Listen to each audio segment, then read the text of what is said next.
सदा पूर्णे शंकर प्राण वल्लभे ज्ञान वैराग्य सिद्धार्थम भिक्षां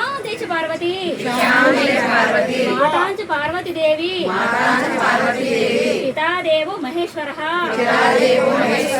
मांधव शिवभक्ता च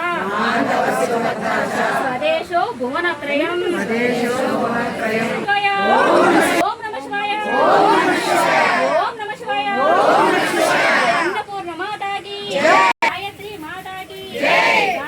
अन्नदाता सुखी भव अन्नदाता सुखी अंडी గుంటూరు వాస్తవ్యులు బలవల్ మహేష్ గారు, శ్రీమతి నాగపద్మ గారు, కుమార్తె వెంకట సాయి మన్విత గారి వారి కుటుంబానికి మన మల్లన్న స్వామి ఆశలు సదా కలగాలని ఇంకొకసారి అన్నదాత సుఖీ భవ